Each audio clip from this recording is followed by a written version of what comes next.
fish of the sea, and over the fowl of the air, and over the cattle, and over the earth, and over every creeping thing that creep upon the earth. Subot, pasabot anak mga kaigsunan, nga ngayon siya diha nga, gimuhas sa Dios ang tao, lalaki o babae, sama sa iyahang dagway, o ngayon siya nga, dumalahon nato ang tanan, dumalahon nato o maghari ta sa tanan nga mga butang nga anaa sa kalibutan. Subot, pasabot is gipiyanan ta niya, no? Gipiyanan ta aron magdumala sa tanan mga butang dinhiya sa kalibutan. Okay mga kaigsunan, karon mga kaigsunan, gipakatawo ta tapag-usab, no? Gipakatawo tapag-usab uban ang Ginoo. It means dili nga gipakatawo ka nga wala kay kauban kun dili uban ang Ginoo within your heart, no? Kanang naa sa tibok nimo, naa sa imong sulod sa imong kinabuhi, naa ang Ginoo nakig-uban kanimo. Kung nagpakatawo ka diha pag-usab diha sa Ginoo. So it means dili gyud kabiyaan sa Dios, kay diha magkauban sa Dios. Ug buot pasabot ni ana, ikaw mao'y maghari o magmando sa tanan nga anaa sa kalibutan. No? Maunay gibiyal sa Dios diha kanimo. Okay. So ato lang kinahanglan nga ato lang masabtan, no? Nga ikaw mo'y mumando, ikaw mo'y gihatagan og otoridad, ikaw mo'y gihatagan og masaman. So naa kanimo ang pagmando sa imuhang kinabuhi. Ano? Ang Dios lamang, no, maghulat na lang na sa imuha. No? Kung open imong hearts, musulod siya, naaman ang Dios sa imuhang kinabuhi. Mao binuhi sa ato ang kinabuhi, no?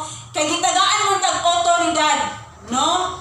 Kita ang magbuhat. Subot pasabot kung unsa man ang kalabasan, imo na siyang binuhatan. Ang Dios lamang mo'y mumando, mo'y mugiya kanimo, no? Pero ang pagbuhat ni ana, ang Dios lamang mo'y mumando, ikaw ang mabuhat, no? So ikaw ang resulta ni ana di kinahanglan niya maayo. Kuha ba na to na? Kay mao bitaw na nga naay wala, no? Naay matipas. Tungod kay gihatagan kang otoridad nga ikaw mo'y mo mando sa imong kagalingon. Ang gikalimtan lang nimo kay imong gimanduan ang imong kagalingon nga wala ang Dios. No? Di kinahanglan nga pag magdumana ka sa imong kagalingon, kauban gyud ang Dios kay aron dili ka matipas. Kuha ba na to na? Okay, inana. So you are new creature of God. So gibuhat ka nga bag-o diha sa Dios. So ato kita siya una yung itag bag-o gani kang binuhat, kauban gyud nimo ang Dios. Ayaw gyud og biyahe. Amen ba? Buhaton ba nato na? Kauban ba nato ang Dios? Kanunay sa ato ang kinabuhi, sa matag plano, sa matag desisyon, no, sa matag buhat nato, sa matag adlaw-adlaw nga pagabuhaton nato, kauban ba nato ang Dios? Oh, praise the Lord, kay kauban nato ang Dios. Okay. Kay kung bag-o na namantang binuhat sa Dios, kinahanglan atong masabtan nga bag-o na putang nga bag-o na atong identity. So kalimtan nato ang daan o bag-o na ta diha sa Dios. No? Dili na ta magkinabuhi nga pareha sa una kaniadto kung unsa man atong mga binuhatan. Which is nga bag-o na ta nga binuhat kauban ang Dios, no? Kinahanglan masabtan nato nga bag-o na ta nga og identity, no? Kay kauban naman nato ang Dios. Okay. O dili lang na siya mao. Kinahanglan nga dili lang na siya mao mabag-o. O mabag-o pud ang imuhang direksyon sa imuhang kinabuhi. So kung kaniadto naay mga lisod na yung mga pangayoon, may mga pag-ampok, mga pangayoon mo sa Dios, karon ang direksyon sa imuhang kinabuhi na anay mga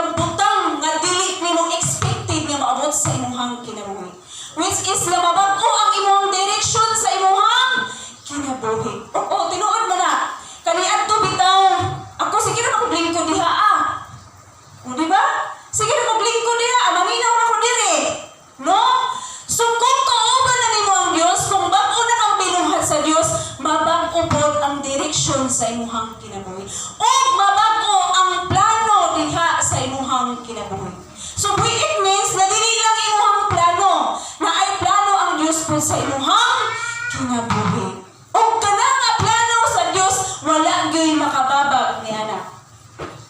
Wala to na? Okay, so ato gyud na siyang sabton mga kaigsunan, no? As a child of God, ngayon diri, you have the power to cast out the devil, heal the sick, and do great exploit for God through the name of Jesus. So, as kita nga mga anak sa Dios, no? Kita nga mga anak sa Ginoo, naatay gahom para hingin lang nato ang mga daotang espiritu. No? Naatay gahom nga moayon ta sa mga masakiton. Kay tungod kay ikaw, gibuhian man ka sa Ginoo. Kauban man nimo ang Dios. So makahimo ka sa pag-ampo sa imong isig ka. Tao, to heal the sick, no? Mag-aayo sa mga masakiton. Masakto na to na mga kaigsunan? No? Naanay tay katungod ni ana. O kikinahanglan nga sa matag buhat na to, sa matag pagabuhaton na to, kikinahanglan nga mapuslanon alang sa Dios. Oo, mapuslanon alang sa Dios. So kabalo kita kung unsa ang mapuslanon, no? Alang sa Dios o sa tanan natong pagabuhaton pinaagi sa ngalan ni Ginoong Jesus. Amen ba? Okay, so mga kaigsunan, no? I-exercise na to ang otoridad na gihatag ni God sa ato ang kinabuhi, no? Nga mahimong kita nga minita na ang mapuslanon, ikinahanglan na i-exercise na to ang gihatag nga gahom sa Dios pinaagi sa kahayag. Nagikinahanglan kita maoy ang kahayag, no? Kahayag, no? Kahayag ta sa tanan nga mga sa atong mga isig ka magtotoo. Sa atong isig ka tao. Gikinahanglan nga nilugitag kahayag, so kahayag gani, so magkinabuhi ta diha sa Dios. Amen ba?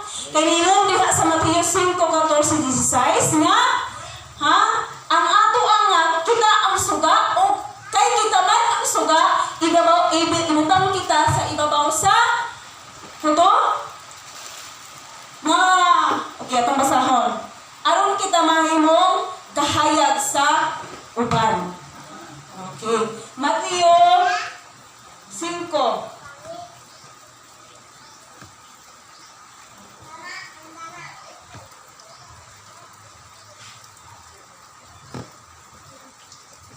Mateo 5. Sa 14 hangtod sa 16 na ininang pulong sa Dios sa 14. Kamo ang kahayag sa kalibutan. Ang syudad nga nahimutang sa bungtod, dili kayod matago. O bilang sa 15, walay magdagkot og suga aron lamang isunod sa gantangan, kung dili ibutang gayud kini sa tungtunganan aron maghatag og kahayag sa tanan nga naa sa balay. So it means nga kita ang kahayag, gikinahanglan nga ibutang gayud kita ibabaw sa gantangan. Okay. So mga kaigsunan, buot pasabot niya nga makainom ta nga basta di nga taglisod, no? Lisod man maghimo kuan ka na ang mapuslanon, no? Malisod na maghimo og mga maay. Dili na siya lisod alang kanato. Tungod kay naa ang Dios kauban nimo. Amen ba?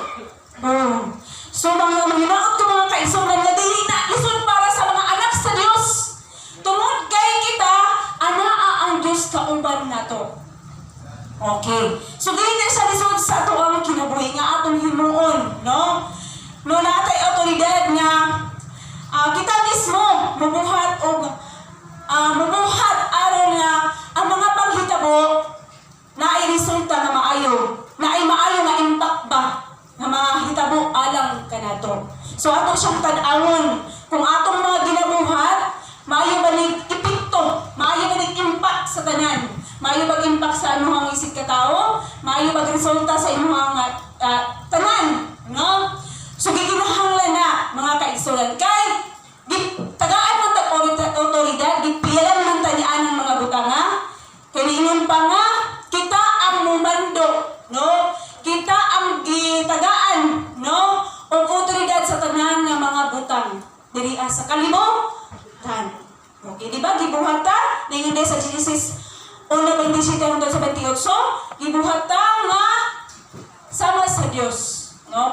Sama sa panagway sa Dios o ningon siya nga kita ang iyahang gihatagan o katulod sa pagmandok sa tanang butang dinhiya sa kalibutan. So kana siya mga kaigsoon, dili na to siya i-direct nga ako bitaw ang nagimonit, ako rin buhaton dili. So gikinahanglan po di ay nga bumuhata nga mapuslanon alang sa Dios. Dili mapuslanon alang dito sa ato ang kalaban, no? Mapuslanon alang sa Dios. Wa na to na. Okay. So mga kaigsuonan, no?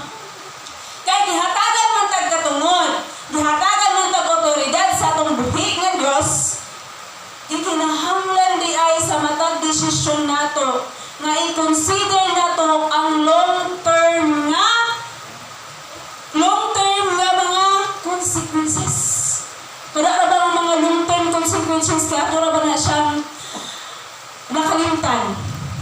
No? Makalimtan na nato na. No? Na ay mga at maghatag lang ko mga example, no? Example, no? May yun kini ako na siya ibaligyan, kini mabot na ang Ginoo. Ano?